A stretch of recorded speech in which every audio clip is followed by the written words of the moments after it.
వి gold trusted gold buyers మీరు తాకట్టు పెట్టిన బంగారాన్ని విడిపించి ఈ రోజు ఉన్న మార్కెట్ ధరకు కొనబడును.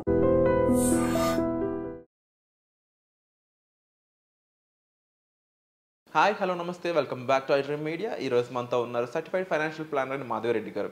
సో ఏప్రిల్ 1 త్వరలోనే ఉంది, ఇంకా మహా అంటే 10 days. సో ట్యాక్సేషన్కి సంబంధించి చాలా వ్యాలిడ్ పాయింట్స్ తెలుసుకుందాం. అందులో న్యూ ట్యాక్స్ రెజ్యూమ్కి సంబంధించిన ఇంపార్టెంట్ పాయింట్స్ చూడండి, చివరి వరకు ఎపిసోడ్ మీరు చూడొచ్చు. Hi ma'am. Hello. First of all April 1 అనగానే ట్యాక్సేషన్కి సంబంధించి అందరూ కూడా ఫైలింగ్స్ ఎక్సెట్రా అన్ని చూసుకోవాల్సిన విషయాలు.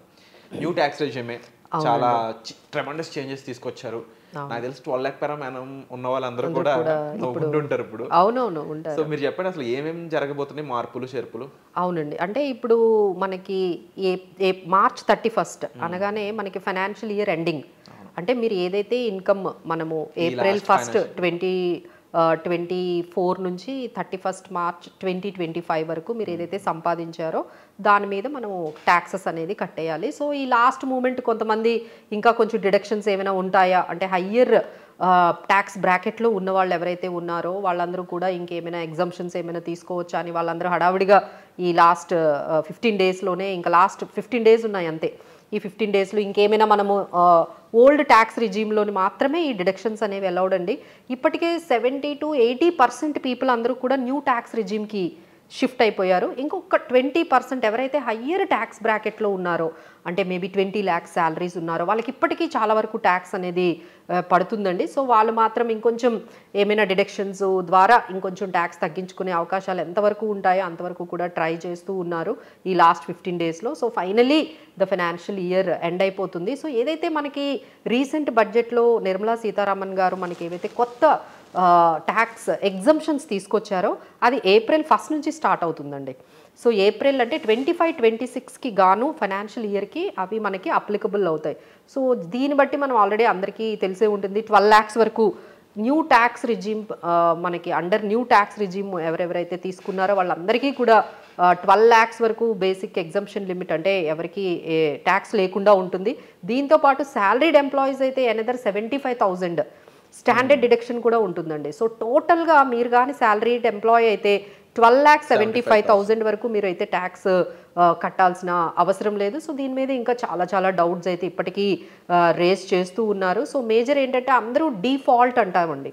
అంటే 2020 నుంచి మీరందరూ మనమందరం కూడా అందరూ న్యూ ట్యాక్స్ రిజీమ్లోనే ఉన్నాము. సో మీకు ఓల్డ్ ట్యాక్స్ రిజీమ్ కావాలి అంటే మీరు స్పెసిఫిక్గా దాన్ని ఆప్ట్ చేసుకుంటే కానీ అదర్వైజ్ మనందరం కూడా ఇప్పుడు న్యూ ట్యాక్స్ రిజీమ్ బై డిఫాల్ట్లో ఉన్నాము. న్యూ ట్యాక్స్ రిజీమ్ మీరు ఏమీ అప్లై చేయక్కర్లేదు, దానికి మీరు బై డిఫాల్ట్ న్యూ ట్యాక్స్ రిజీమ్లోనే ఉంటారు. సో అందరూ కూడా న్యూ ట్యాక్స్ రిజీమ్లోనే ఎక్కువగా బెనిఫిట్స్ ఉన్నాయి. బట్ ఏంటంటే బేసిక్ ఎగ్జామ్ అంటే కొన్ని ఏవైతే డిడక్షన్స్ ఉన్నాయో ఇంతవరకు మీరు తీసుకుంటున్నారో అవైతే న్యూ ట్యాక్స్ రిజీమ్లో అయితే అప్లై కాదండి. సో మేము పర్సనల్గా చెప్పేది ఏంటంటే ఇక ముందైనా మీ మైండ్ సెట్ కొంచెం మార్చుకోవాలండి. అంటే ట్యాక్సెస్ కోసం హోమ్ లోన్ తీసుకున్నాము, ట్యాక్సెస్ కోసం ఇన్సూరెన్స్ తీసుకున్నాము, ట్యాక్సెస్ కోసం ఇంకేదో ఇన్వెస్ట్మెంట్ చేస్తున్నాము, ఇలాంటివి ఏవి చేయాల్సిన అవసరం లేదు. అదేనండి, అంటే మనం అలా ఇన్ని ఇయర్స్ అలవాటు అయిపోయింది కదా, ఇంకా మీరు కంటిన్యూగా అదే ఆలోచిస్తూ ట్యాక్స్ కోసం అని మీరు ఏమీ చెయ్యకండి. Only it should be a part of your financial planning. అంటే ఈ మాట కరెక్టో కాదో తెలియదు, ₹1 మనం వెనక్కి తెచ్చుకోవడం కోసం ₹5 ఎక్స్ట్రా ఖర్చు పెట్టడం అంటే అవునండి, అవును. It should be a part of your financial planning అయితే చేయండి. ఎందుకంటే నేను ఒక ఎగ్జాంపుల్ చెప్తానండి. ఒక క్లయింట్ ఉన్నారు, ఆయన ఇన్సూరెన్స్ ఒక పాలసీ తీసుకున్నారు ఓన్లీ ట్యాక్స్ బెనిఫిట్ కోసం, under section 80C tax benefit కోసం తీసుకున్నారు. ఆయన ఒక 2 years అది ఒక 15 years పాలసీ, 2 years పే చేశారు. 50,000 60,000 అలా పే చేసుకుంటూ వచ్చారు. బట్ ఇప్పుడు ఆయన న్యూ ట్యాక్స్ రిజీమ్లోకి వెళ్ళిపోయారు. బట్ ఆయన కట్టాలా లేదా? 15 years వరకు కట్టాలి, కానీ మీకు అసలు ఎగ్జామ్షన్ అవసరమే లేదు ఇప్పుడు. అది ఇప్పుడు ఏం చేయాలి? ఆల్రెడీ మీరు అందులో కమిట్ అయిపోయారు. ఒకసారి ఇన్సూరెన్స్లో కమిట్ అయిన తర్వాత మీరు 15 years కట్టాలి. సో ఇప్పుడు మీరు న్యూ ట్యాక్స్ రిజీమ్కి వెళ్ళిన తర్వాత మరి అది బర్డెన్ అవుతుందా లేదా మీకు? సో ఇలాంటి కొన్ని డెసిషన్స్ అండి ఏవైతే మనం ముందు చూడకుండా ఇలాంటి డెసిషన్స్ ట్యాక్స్ కోసమే అన్నట్టుగా మీరు ఏవైతే తీసుకున్నారో అవైతే మిమ్మల్ని బాగా హర్ట్ చేస్తాయి. సో వాటిని అలాంటి పాలసీలని ఏం చేయాలి, సరెండర్ చేయొచ్చా? మా దగ్గర చాలామంది వచ్చి అడుగుతుంటారు, మేడం మరి ఈ పాలసీలు నేను సరెండర్ చేసేసేయొచ్చా, ఆపేయొచ్చా, ప్రీమియం కట్టడం ఆపేయొచ్చా, ఎందుకంటే రిటర్న్స్ కూడా రావట్లేదు, నాకు ట్యాక్స్ ఎగ్జంప్షన్ కూడా అవసరం లేదు, ట్యాక్స్ డిడక్షన్ అవసరం లేదు, ఈ సెక్షన్తో నాకు పని లేదు, ఇప్పుడు ఏం చేయాలి ఈ పాలసీస్ని అనే క్వశ్చన్స్ అడుగుతూ ఉన్నారండి. దాన్ని మనం పర్సనల్గా మీరు కలిస్తే మీకు నిజంగా ఆ పాలసీ అవసరం ఉందా లేదా, దాని నుండి మనం బయటకు వచ్చేయొచ్చా, సరెండర్ చేస్తే మళ్ళీ సరెండర్ ఛార్జెస్ ఉంటున్నాయండి చాలా. సో ఇలాంటివన్నీ మనం పర్సనల్గా ఒక క్లయింట్ టు క్లయింట్ మారుతూ ఉంటుంది. బట్ మేమిచ్చే సలహా ఏంటంటే ట్యాక్స్ కోసం అయితే ఎటువంటి మీరు డిడక్షన్స్ కోసం అయితే ఎటువంటి డెసిషన్స్ అయితే తీసుకోకండి. Even though it is home loans కూడా అంతేనండి.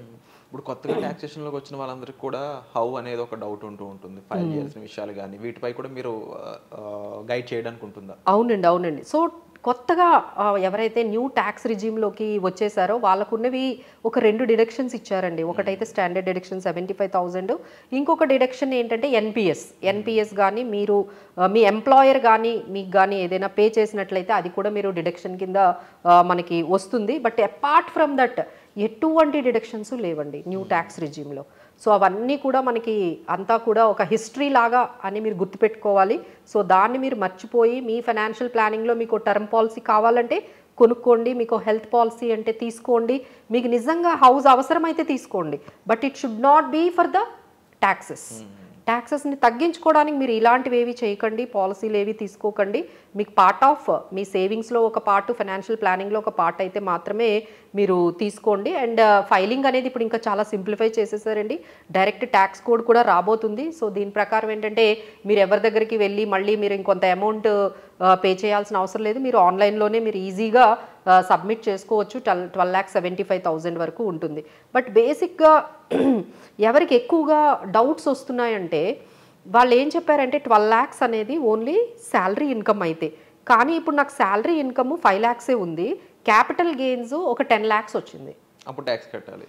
అప్పుడు ట్యాక్స్ కట్టాలి. అది 15 lakhs కింద అవుతుంది. అవునండి, అది 15 lakhs అవుతుంది. అదే అరేంటి మేడం నా శాలరీ ఇన్కమ్ 12 lakhs దాటలేదు కదా, మరి నాకెందుకు ఎగ్జంప్షన్ ఇవ్వరంటే మీకు అదర్ ఇన్కమ్స్ ఎప్పుడైతే 12 lakhs లిమిట్ దాటిపోతాయో మీకు ఆ 12 lakhs ఎగ్జంప్షన్ ఉండదండి. ఈవెన్ దో మీ శాలరీ ఇన్కమ్ బిలో 12 lakhs అయినా మీకు అదర్ ఇన్కమ్స్ ఉన్నాయి, మేబీ క్యాపిటల్ గెయిన్స్ ఎలా ఉన్నా సరే. సో దాన్ని బట్టి మళ్ళీ మీరు మాకు రాలేదు, మాకు ఎగ్జంప్షన్ రాలేదు అనకండి. ఎందుకంటే ఓవరాల్గా మీకు టోటల్ ఇన్కమ్ 12 lakhs కానీ దాటిపోయినట్లయితే మీరు కూడా as per new tax slabs ఉన్నాయి, వాటి ద్వారా మీరు 0 to 4 lakhs, 4 to 6 lakhs ఇలా మీకు ట్యాక్స్ స్లాబ్స్ ఇచ్చారు, దాని ద్వారా మీరు పే చేసుకోవాల్సి వస్తుంది. ఈ స్లాబ్ రేట్స్ వీటికి సంబంధించిన ఇన్ఫర్మేషన్ కోసం కూడా మీరు డైరెక్ట్గా మ్యామ్ని కలవచ్చు.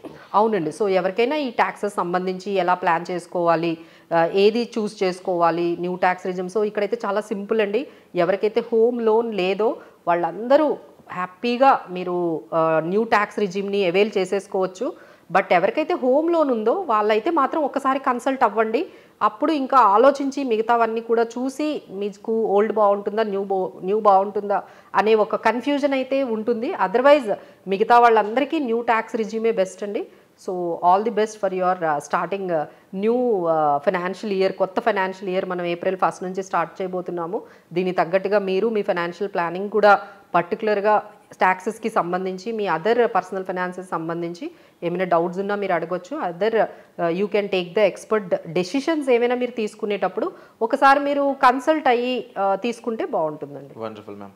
సో విన్నారు కదండి, ట్యాక్సేషన్ సంబంధించి ముఖ్యంగా మీరు ఇప్పుడు ఓల్డ్లో ఉన్నా లేదంటే డిఫాల్ట్గా న్యూకి వెళ్ళినా సరే మీరు ఒకసారి ఫైల్ చేసే ముందు డాక్యుమెంట్స్ సంబంధించి స్లాబ్ రేట్స్ సంబంధించి మీరు మీ రిటర్న్స్ ఏ విధంగా కావాలి ఓవరాల్ డీటెయిల్కి సంబంధించి అయితే మీరు ఒక ప్రొఫెషనల్ని కలిసి యాక్షన్ తీసుకోవడం అనేది ఒక మంచి ఆప్షన్గా చెప్పొచ్చు. దానికి సంబంధించి మ్యామ్ ఆల్రెడీ మీకు అవైలబుల్గా ఉంటారు. సో వచ్చే ఎపిసోడ్లో మళ్ళీ కలుద్దాం. మ్యామ్ని కన్సల్ట్ చేయాలనుకున్నట్లయితే డిస్ప్లే అవుతున్న నెంబర్స్ కాల్ చేసి మీరు మ్యామ్కి కాల్ చేయొచ్చు. Thank you so much.